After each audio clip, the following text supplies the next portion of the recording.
Halo, selamat datang kembali di podcast IWPI bersama Pajak Smart. Nah, untuk episode kali ini kita sudah ditemani oleh Bapak Sujono selaku pemerhati kebijakan UMKM dan juga pajak. Nah, teman-teman, beberapa waktu yang lalu nih, Mahkamah Konstitusi sudah memberikan garis yang tegas antara anggaran makan bergizi gratis atau MBG yang mana harus dipisahkan dari anggaran utama pendidikan. Programnya boleh tetap berjalan, tapi untuk uang guru, sekolah, beasiswa, fasilitas pendidikan itu tidak boleh dikorbankan. Nah, sekarang pertanyaannya itu sebenarnya cukup sederhana, tetapi jawabannya tidak mudah, yaitu dari manakah uang MBG ini akan diambil? Apakah pemerintah akan memangkas anggaran lain, menambah utang, meningkatkan penerimaan pajak, atau mengurangi jumlah penerima MBG?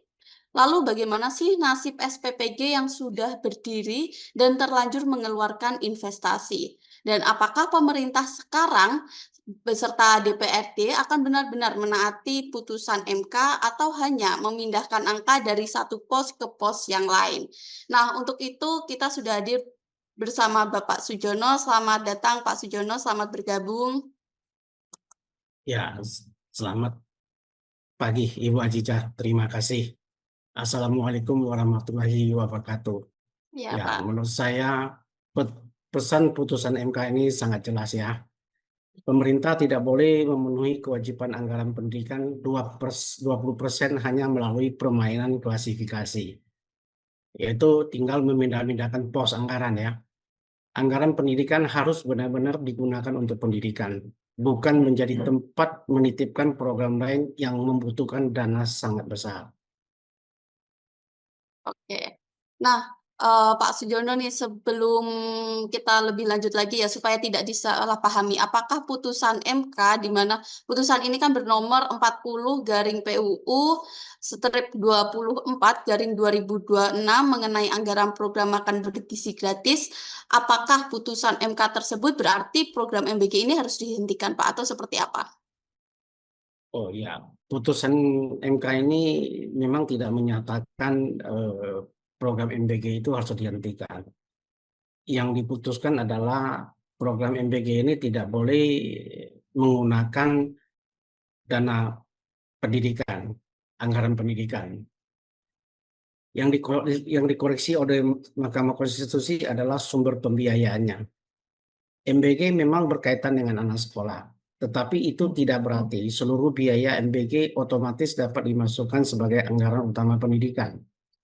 Anggaran pendidikan seharusnya diprioritaskan untuk guru, peserta didik, ruang kelas, fasilitas sekolah, kurikulum, beasiswa, dan peningkatan mutu pendidikan. Jadi MK bukan membatalkan makanannya. MK meminta pemerintah memenahi sumber uangnya. Untuk APBN 2026, pemerintah masih diberi masa transisi. Namun pemisahan harus dilakukan paling lambat pada APBN 2028 dan sebaiknya sudah dimulai dalam APBN 2027. Jangan menjadikan kata paling lambat sebagai alasan untuk menunda sampai detik terakhir. Oke, Pak. Nah, kalau misalkan nih, Pak, ini kan dengan kondisi sempitnya ruang fiskal saat ini, apakah pemerintah itu sebenarnya masih sanggup, Pak, membiayai MBG secara terpisah? Nah, inilah ujian sebenarnya bagi pemerintah. Selama MBG dimasukkan ke dalam anggaran pendidikan, Rp1 seolah-olah bisa menjalankan dua fungsi sekaligus. Membiayai janji politik MBG sebagai janji yang populis ya, dan memenuhi angka anggaran pendidikan 20%. Setelah putusan MK, pemerintah harus menunjukkan biaya yang sebenarnya. Berapa kebutuhan MBG selama 1 tahun, berapa jumlah penerima yang realistis, berapa biaya setiap SPPG, dan belanja mana yang akan dikurangi untuk membiayainya. Pilihannya memang ada, tetapi semuanya memiliki konsekuensi. Pemerintah bisa melakukan relokasi anggaran, namun harus dijelaskan anggaran siapa yang dipotong. Jangan sampai anggaran pendidikan diselamatkan, tetapi anggaran kesehatan, bantuan sosial, dan transfer ke daerah justru menjadi korban yang menjadi dipotong. Ya, pemerintah juga bisa mengurangi cakupan MBG dan memprioritaskannya kepada kelompok yang benar-benar membutuhkan, seperti anak dari keluarga miskin, wilayah dengan masalah gizi tinggi, ibu hamil, dan ibu menyusui.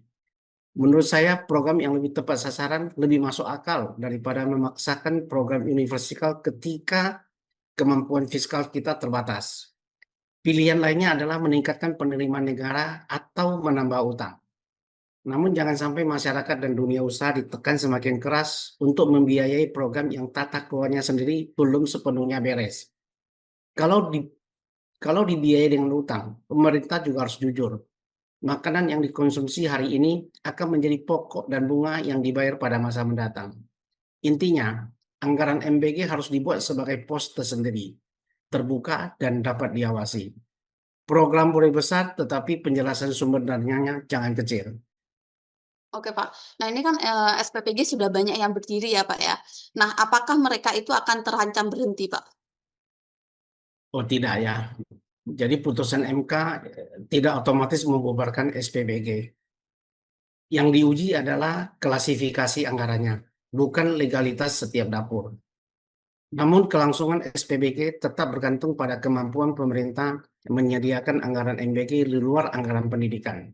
Karena itu pemerintah harus segera melakukan pemetaan. SPPG yang benar-benar beroperasi, memenuhi standar kesehatan, memiliki penerima yang jelas dan dikelola secara profesional harus dilindungi selama masa transisi. Sebaliknya, SPPG yang belum siap hanya berdiri di atas dokumen atau tidak memiliki kegiatan nyata harus diperiksa kembali. Kalau ditemukan pengelembungan biaya, konflik kepentingan, pelanggaran sanitasi, atau praktik jual beli titik, tentu harus ditindak. Jangan sampai SPPG yang sehat menjadi korban kesalahan tata kelola di tingkat pusat. Tetapi alasan dapur sudah dibangun juga tidak boleh digunakan untuk memaksa APBN membiayai kegiatan yang tidak efisien. SPPG bukan proyek properti yang harus terus dibayar hanya karena bangunannya telanjur berdiri. Ukuran utamanya tetap manfaat, keamanan makanan, efisiensi, dan akuntabilitas serta dapat diawasi. Oke. Nah, Pak, ini kan sebagian SPPG itu dibangun oleh yayasan atau mitra swasta ya. Kalau misalkan cakupan MBG ini dikurangi, kira-kira siapa, Pak, yang akan menanggung kerugiannya mereka? Oh ya, pemerintah juga harus melindungi ya yayasan atau mitra swasta yang telah melakukan investasi ya. Jadi ini perjanjiannya harus dilihat ya. Harus diperiksa apakah pemerintah pernah menjanjikan jumlah penerimaan, masa kerjasama, pembayaran minimum, dan atau pengembalian investasi tertentu. Apakah semua itu tercantum di dalam perjanjian kerjasama? Kalau tidak ada jaminan tersebut, risiko usaha tidak bisa seluruhnya dipindahkan kepada APBN. Pemerintah juga perlu membuka siapa yayasan pengelolanya, siapa pemilik manfaat akhirnya, siapa pemasoknya, dan apakah ada hubungan afiliasi dengan pejabat atau kelompok politik tertentu. Program yang menggunakan uang rakyat tidak boleh dikelola dengan kepemilikan yang gelap. Anak-anak boleh mendapat makan siang gratis, tetapi rakyat jangan mendapat tagihan gelap. Oke, Pak. Nah, kalau misalkan, ini Pak, bagaimana sih Pak kita mengukur apakah pemerintah dan DPR ini akan benar-benar mematuhi putusan MK seperti apa, Pak? Ya, ini memang harus kita awasi bersama ya, bersama dengan mahasiswa dan seluruh elemen masyarakat ya. Pemerintah bisa saja membuat pos baru bernama anggaran MBG, tetapi diam-diam mengurangi anggaran guru, sekolah, beasiswa, atau fasilitas pendidikan. Secara administratif terlihat terpisah, tetapi secara substansi pendidikan tetap dikorbankan. Ukuran kepatuhannya sebenarnya sederhana. Anggaran pendidikan 20% harus tetap tersedia secara utuh di luar MBG. Anggaran MBG harus tercatat tersendiri. Sumber pembiayanya harus dibuka. Dampaknya terhadap belanja negara yang lain juga harus dijelaskan. Kalau hanya mengganti nama pos, tetapi isinya tetap sama, itu bukan kepatuhan, itu hanya sulap anggaran. Dan masyarakat tentu bukan penonton yang mudah dibuat lupa. Oke, Pak. Nah, kritik terhadap MBG ini kan semakin keras setelah muncul proses hukum terhadap sejumlah pihak dalam perkara dugaan korupsi tata kelola MBG. Apakah ini menunjukkan bahwa MBG telah menjadi lahan bancaan elit, Pak? Seperti apa, Pak? Memang secara empiris kita melihat seperti itu ya secara empiris. Tetapi karena kita negara hukum, kita kan mengandung asas praduga tidak bersalah. Sebelum itu ditetapkan oleh putusan pengadilan yang berkekuatan tetap. Namun dari sudut kebijakan publik, proses hukum terhadap pejabat atau mantan pimpinan lembaga merupakan alarm serius. Jadi penangkapan mereka itu bukan tanpa bukti. Jadi seseorang itu ditahan, minimal harus memiliki dua alat bukti yang sah. Ya, hanya menunggu pemeriksaan di pengadilan lah. Mereka akan diputus apakah itu terbukti atau tidak terbukti. Publik Nah, Pak. berhak bertanya, bagaimana mitra SPBG itu dipilih, apakah pernah terjadi jual beli titik, siapa yang menikmati keuntungan dari pengadaan dan distribusi, apakah ada yayasan yang hanya menjadi kendaraan administratif bagi pemodal dan elit tertentu, dan mengapa pengawasan internal tidak mampu mencegah persoalan sejak awal. Jadi istilah yang lebih tepat adalah adanya dugaan atau indikasi bancakan, bukan menyatakan seluruh pihak sudah terbukti bersalah. Pemerintah harus menjawabnya dengan audit, data, dan keterbukaan. Mendukung perbaikan gizi anak dan menolak korupsi bukan dua hal yang bertentangan. Oke, Pak.